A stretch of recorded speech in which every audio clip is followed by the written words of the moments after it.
Oke. Sebenarnya kan dengan berinteraksi dengan masyarakat yang berasal dari golongan berbeda, agama berbeda, etnis yang berbeda, seharusnya kan bisa menumbuhkan kesadaran kebersamaan, Bib. Ya. Yang kelihatan sekarang, FPI sangat-sangat eksklusif. Ngebelain Islam, sekolah teologi dibubarin, bukan dibubarin, didatengin lah, dan lain sebagainya. Terus orang berpikir nih, semua orang harus jadi Islam nih di mata Habib Rizik. Kalau suatu ketika Habib Rizik jadi presiden misalnya, misalkan ini, saya nggak tahu beliau akan punya rencana atau enggak, nanti kita tanyain aja. Ya.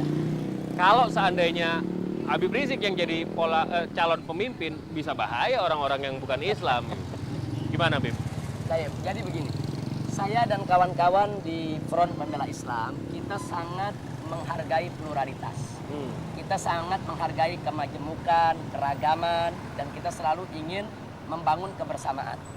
Tapi FPI menolak pluralisme.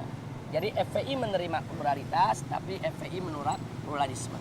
Dalam pandangan FPI ada perbedaan yang mendasar. Oke, perbedaannya? Kalau pluralisme itu adalah satu isme yang meyakini semua agama sama. Oke. Semua agama pasti masuk surga. Sehingga seorang muslim yang meyakini kebenaran Islam dipaksa oleh pluralisme untuk mengakui kebenaran di luar Islam. Begitu juga sebaliknya. Oke. Seorang Nasrani, Kristen yang meyakini kebenaran ajaran Kristen kemudian dipaksa oleh pluralisme untuk mengakui kebenaran Islam. Ini bagi FPI tidak fair karena pemaksaan tidak boleh ada. Nah, karena itu FPI menolak pluralisme karena pluralisme bagi FPI pencampur adukan akidah. Yang boleh hanya keberagaman. Nah, adapun pluralitas itu adalah keragaman. Artinya begini, kita dengan umat beragama apapun harus saling menghormati, harus saling menghargai, harus saling bekerja sama untuk menciptakan ketenangan dan keamanan. Biarkan si muslim meyakini bahwa agama Islam yang paling benar, selain Islam tidak benar.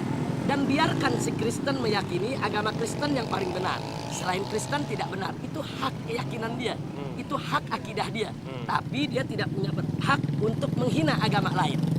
Jadi umat Islam sepanjang dia yakin agama Islam yang benar, selain Islam tidak benar, sepanjang dia tidak menghina agama lain, tidak ada masalah. Begitu juga Kristen. Silakan para pendeta untuk berteriak di gereja mereka agama Kristen yang benar, selain Kristen tidak benar. Itu hak mereka untuk berakidah, untuk beragama. Ini lebih fair. Jadi kita menjamin kebebasan seseorang untuk meyakini agamanya benar dan untuk tidak menerima agama lain.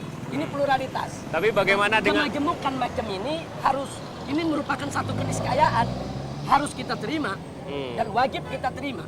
Nah, adapun isu-isu yang mengatakan FPI mendatangi teologi, FPI menutup gereja, ini tidak benar. Tidak ada satu gereja pun yang ditutup oleh FPI sepanjang kelahiran FPI.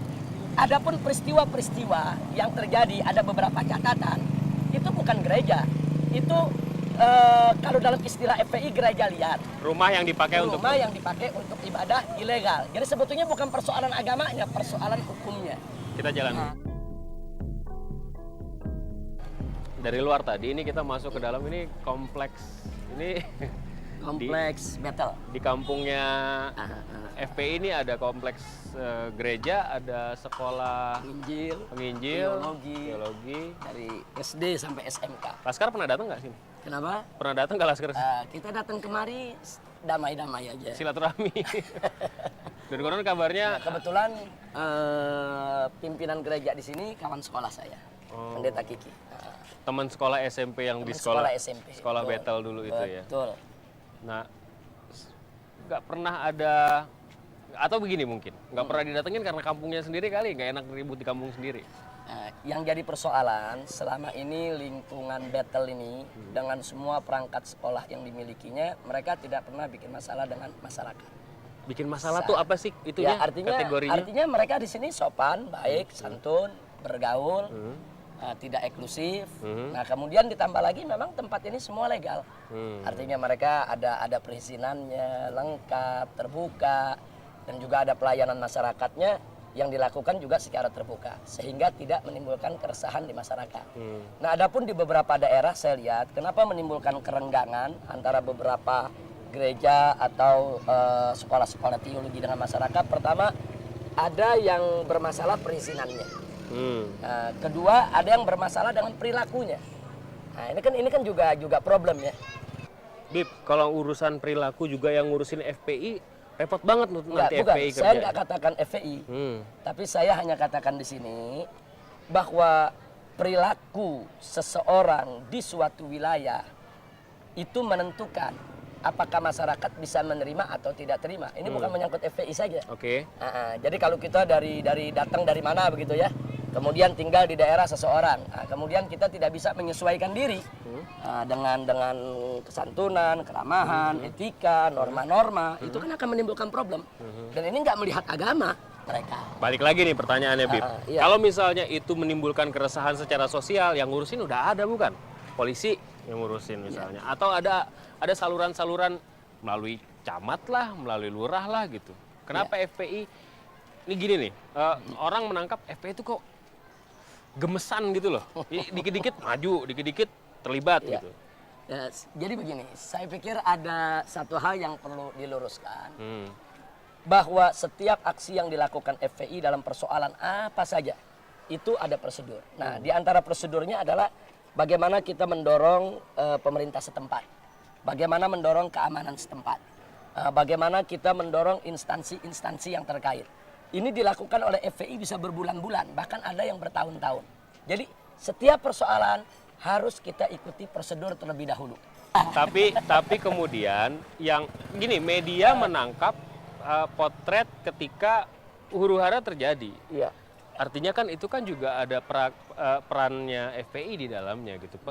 Media kan bukan media yang Sekarang begini, kalau kita bicara media, pada saat FPI menjalankan prosedur, media kan kita undang. Oke. Pada saat kita berikan surat itu kan kita bikin tembusannya. Pada saat kita melakukan satu perbuatan kan kita buat konferensi pers.